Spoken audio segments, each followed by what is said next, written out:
పూర్తిగా non NDPL కానివ్వండి, non duty paid liquor కానివ్వండి, ఇల్లిసిట్ లిక్కర్ కానివ్వండి, గంజాయి వినియోగం కానివ్వండి, ఇవన్నీ కూడా విపరీతంగా పెరిగిపోయినాయి అని చెప్పేసి ప్రభుత్వం యొక్క స్టాటిస్టిక్సే చాలా స్పష్టంగా తెలియజేస్తూ ఉంది. అంటే సెబ్ ఎందుకోసమైతే ఏర్పాటు చేయబడిందో అది పూర్తిగా వైఫల్యం చెందిందని చెప్పేసి కూడా నేను ఈ సందర్భంగా తెలియజేస్తా ఉన్నాను.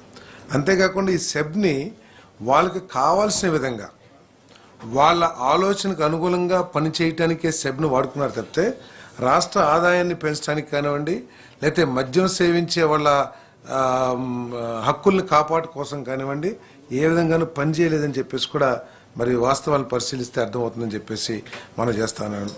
ఈ రాష్ట్రంలో నేషనల్ ఇంటర్నేషనల్ బ్రాండ్స్ని మొత్తం జీరో చేసేసి తమకు కావాల్సిన బ్రాండ్స్ను తయారు చేయడం కోసం రాష్ట్రంలో ఉన్న డిస్టిలరీస్ని కూడా బలవంతంగా తీసుకుని వాటిల్లో వాళ్ళకి కావాల్సిన బ్రాండ్లని ఉత్పత్తి చేయటం జరిగింది. సరే, వాళ్ళకి కావాల్సిన బ్రాండ్లు ఉత్పత్తి చేసిన మద్యం సేవించే వాళ్ళ హక్కుల్ని దృష్టిలో పెట్టుకుని కూడా గత ప్రభుత్వం పనిచేయలేదనేది ఇక్కడ వాస్తవం. ఎందుకంటే ఆ బ్రాండ్స్ ఏదైతే ఉన్నాయో వాటి క్వాలిటీ మీద కానివ్వండి, వాటి రేట్ల మీద కానివ్వండి ఎటువంటి నియంత్రణ లేకోకుండా పూర్తిగా మద్యం ఈ రాష్ట్రం నాశనం చేసిందని చెప్పేసి కూడా గత ప్రభుత్వం నాశనం చేసిందని చెప్పేసి కూడా ఈ సందర్భంగా తెలియజేయాల్సిన అవసరం ఉందని చెప్పేసి నేను భావిస్తా ఉన్నాను. మరి ఇటువంటి నాణ్యత లేని మద్యం మూలంగా మద్యం సేవించే వాళ్ళు ఇల్లిసిట్ లిక్కర్కి లేతే ఇతర రాష్ట్రాల నుంచి వచ్చిన లిక్కర్కి, గాంజాయికి ఇటువంటి వాటన్నిటికీ కూడా అలవాటు పడటం మూలంగా రాష్ట్రం దాదాపు 18,000 కోట్ల రూపాయలు ఆదాయాన్ని కూడా కోల్పోయిందని చెప్పేసి ఈ సందర్భంగా తెలియజేస్తూ, అందుకనే దేశవ్యాప్తంగా అమలులో ఉన్న ఎక్సైజ్ స్ట్రక్చర్ని సింగిల్ లైన్ స్ట్రక్చర్ ఏదైతే ఉంటుందో అంటే కమిషనరు, దాని కింద ఎన్ఫోర్స్మెంట్ డిపార్ట్మెంటు, దాని కింద డిపోస్ అంటే డిస్ట్రిబ్యూషన్ లిక్కర్ డిస్ట్రిబ్యూషన్ డిపోస్ కానివ్వండి, ఈ విధంగా ఇంతకుముందు ఏదైతే 2014, 19 అంతకుముందు కూడా అనాదిగా ఏదైతే ఈ రాష్ట్రం అమల్లో ఉందో ఆ స్ట్రక్చర్ని మళ్ళీ పునరుద్ధరించాలని, దాన్ని మెరుగుపరుస్తానికి ఈ ఇల్లిసిట్ లిక్కరు ఏదైతే గత ప్రభుత్వంలో జరిగిన అవకతవకలు ఉన్నాయో అటువంటివి జరగకోకుండా చెక్స్ అండ్ బ్యాలెన్సెస్ కూడా పెట్టే విధంగా ఈ ఎక్సైజ్ స్ట్రక్చర్ని, డిపార్ట్మెంట్ స్ట్రక్చర్ని చేయాలని చెప్పేసి ప్రభుత్వం నిర్ణయం తీసుకుందని చెప్పేసి మనం చేస్తాను. నేను అదేవిధంగా ఫ్రీ ల్యాండ్స్ ఏదైతే అసైన్మెంట్ ల్యాండ్స్ అయి ఉన్నాయో సుమారు 36 లక్షల ఎకరాలు ఈ రాష్ట్రంలో అసైన్మెంట్ ల్యాండ్స్ అవన్నీ ఉన్నాయని చెప్పేసి సుమారు దాంట్లో ఇప్పటికే గతంలో వచ్చిన వార్తలు కానివ్వండి, లేకపోతే ఇటీవల కొంతమంది రాజకీయ నాయకుల ప్రమేయంతో ఏదైతే ఫైల్స్ దగ్ధం చేసే కార్యక్రమం జరుగుతూ ఉందో, సో వాటన్నిటిని దృష్టిలో పెట్టుకుని ప్రభుత్వం దీని మీద ఈ విషయాన్ని తీవ్రంగా తీసుకుని ఈ free lands free hold lands ఏదైతే ఉన్నాయో వాటి మీద కొంత విచారణ చేసిందని చెప్పేసి కూడా మనం చేస్తాం. ఇప్పటికి దాదాపు 29 లక్షల ఎకరాలకు సంబంధించిన పూర్తి డీటెయిల్స్ మరి పరిశీలించడం జరిగింది.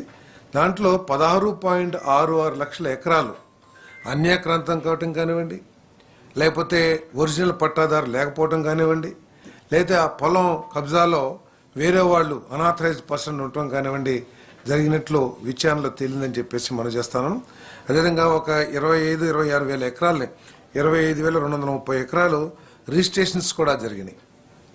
ఈ 25,230 ఎకరాల్లో ఎక్కువ భాగం చిత్తూరు, తిరుపతి, అనంతపూరు, నెల్లూరు, ప్రకాశం జిల్లాలు, అంటే మనం ఎక్కువ జరిగిన జిల్లాలో తీసుకుంటే కనుక ఎక్కువగా ఈ జిల్లాల్లో జరిగిందని చెప్పేసి మరి రిపోర్ట్స్ తెలియజేస్తూ ఉంది.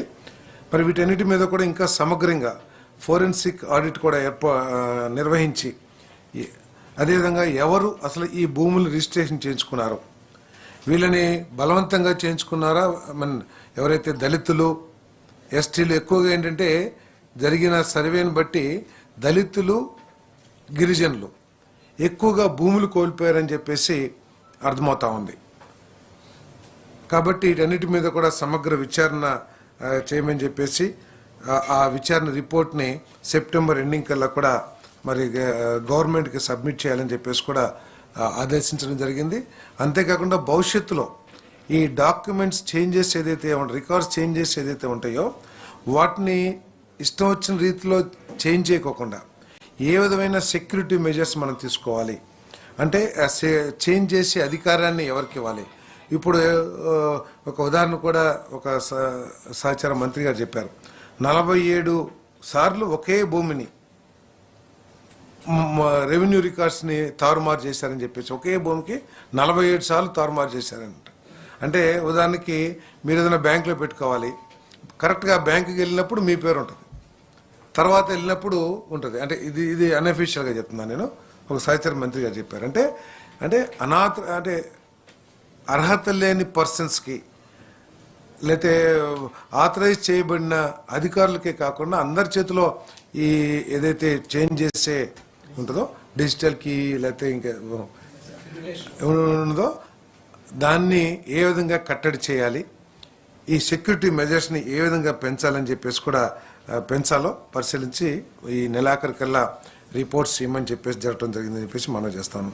అదేవిధంగా 2774 రేషన్ దుకాణాలని రేషనలైజ్ చేయటం కానీ లేదా కొత్తగా ఏర్పాటు చేయటం కానీ చేయటం కోసం 11.51 కోట్ల నిధుల్ని 11,51,00,000 నిధుల్ని అంటే ఎక్విప్మెంట్స్ కోసం వే బ్రిడ్జెస్ కానివ్వండి లేదా ఈ పోస్ట్ మెషిన్స్ కానివ్వండి ఇవన్నీ ఏర్పాటు చేయడానికి ప్రభుత్వం ఆమోదం తెలిపిందని చెప్పేసి మనం చేస్తా ఉన్నాను నేను.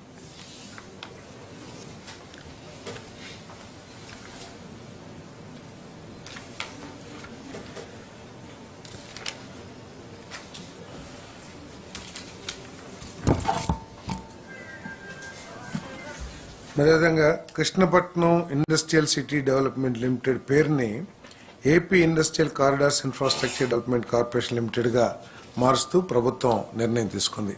ఎందుకంటే మీ అందరికీ తెలుసు, మనకి కొత్తగా 2 కొప్పర్తి ఓరోకల్లు నోట్స్ మనకి ఇచ్చిన విషయం తెలుసు. మరి చాలా కేంద్ర ప్రభుత్వానికి కూడా ఈ సందర్భంగా ధన్యవాదాలు తెలియజేస్తా ఉన్నాం. మన రాష్ట్ర అభివృద్ధి కోసం వారు అందిస్తున్న సహాయాన్ని వారికి ధన్యవాదాలు తెలియజేస్తా ఉన్నాం. మరి వారు కేటాయించిన నిధుల్ని వీటన్నిటిని ఉపయోగించుకొని ఏ విధంగా డెవలప్మెంట్ చేయాలనే దానికోసం కొత్తగా AP industrial corridors infrastructure development corporation ఏర్పాటు చేయడం జరిగింది. దీని మీద ఇంకా డీటెయిల్గా మరి ఈరోజు ముఖ్యమంత్రి గారి ప్రెస్ మీట్ ఉంది కాబట్టి దాంట్లో ఇంకా ఎక్కువ డీటెయిల్గా చెప్తారని చెప్పేసి కూడా మనం చేస్తాము. మరి అదేవిధంగా ఏదైతే ఇంతకుముందు ముఖ్యమంత్రి గారి ఆఫీస్లో అడిషనల్ స్టాఫ్ని మరి క్యాబినెట్ మినిస్టర్స్కి వారు ఆఫీస్లో అడిషనల్గా ఏదైతే ఇచ్చారో అవి కూడా రాటిఫై చేయడం జరిగిందని చెప్పేసి మనం చేస్తాను. మరి ఇంకా శాండ్ ఏదైతే ఉందో శాండ్ పాలసీని ఉచిత ఇసుక పాలసీ ఈ ప్రభుత్వం